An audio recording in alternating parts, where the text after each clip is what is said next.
সালে বিধানসভা নির্বাচনের আগে মন্ত্রীর দেওয়া তার সম্পত্তির হিসেব মিলছে না। কোটি টাকার ঠিকাদার করলেও মাত্র ৬৫ লক্ষ টাকা সম্পত্তির মালিক ছিলেন মন্ত্রী বিকাশ দেববর্মা। নির্বাচন কমিশনের কাছে এই হিসাব দিয়েছেন তিনি। বিধানসভায় মন্ত্রী বিকাশ দেববর্মার নামে বেনামে সম্পত্তি নিয়ে প্রশ্ন তুলেছেন বিধায়ক সুদীপ রায় বর্মন। তার পাল্টা জবাবে শনিবার মন্ত্রী বিকাশ দেববর্মা তার নানা সম্পত্তির হিসেব তুলে ধরলেন শনিবার। কিন্তু নির্বাচনের সময় নির্বাচন কমিশনে জমা দেওয়া সম্পত্তির হিসেবের সঙ্গে কোনো মিল নেই। 2014 সালে বিকাশ দেববর্মার মাত্র 3.5 লক্ষ টাকার সম্পত্তির মালিক ছিলেন। তার উপর ঋণ ছিল প্রায় 19 লক্ষ টাকা। 2023 সালে সে সম্পত্তির পরিমাণ বেড়ে দাঁড়ায় 56 লক্ষ টাকা, যার মধ্যে স্থবির সম্পত্তি রয়েছে 50 লক্ষ টাকা, ঋণ রয়েছে প্রায় 8 লক্ষ টাকা। অথচ শনিবার মন্ত্রী দাবি করলেন তিনি রাজনীতিতে আসার আগে ঠিকাদারি কাজ করতেন, কোটি কোটি টাকার বরাতের কাজ করতেন। দ্বিতীয়, আমি একজন গভর্নমেন্ট কন্ট্রাক্টর। রাজনৈতিক আসার আগে 20-25 বছর আমার পেশা ছিল, আমি গভর্নমেন্ট কন্ট্রাক্টর, বিজনেসম্যান।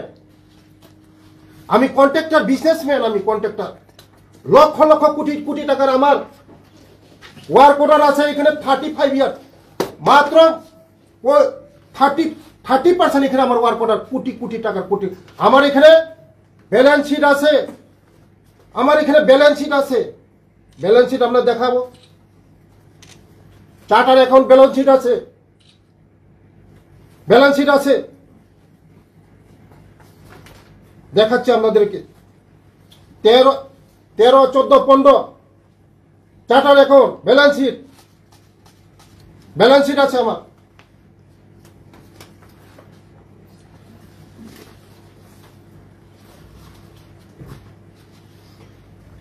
15, 16, 18 দেখুন। আমি রাজনীতিকে এসেছি কত 23-এ।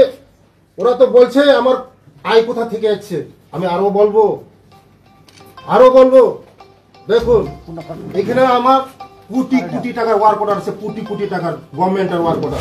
2023 সালে নির্বাচন কমিশনের কাছে মন্ত্রী বিকাশ দেববর্মা তার যে সম্পত্তির হিসেব দিয়েছেন তাতে কোনো কর দিতে হয়নি। 50 লক্ষ টাকার স্থাবর সম্পত্তির সবটাই কৃষ্ণপুর এলাকায়। তার স্ত্রীর সম্পত্তির পরিমাণও একই রকম, তাকেও কর দিতে হয়নি। তাদের ছেলে মেয়ের নামেও কোনো সম্পত্তি নেই। 2023 সাল মোট সম্পত্তি 56,05,529 টাকা, ঋণের পরিমাণ 8,67,000 টাকা। 2014 সাল মোট সম্পত্তি 3,50,000 টাকা, ঋণের পরিমাণ 19 লক্ষ টাকা। 2023 সাল বিকাশ দেববর্মা মোট নগদ অর্থ 27,918 টাকা।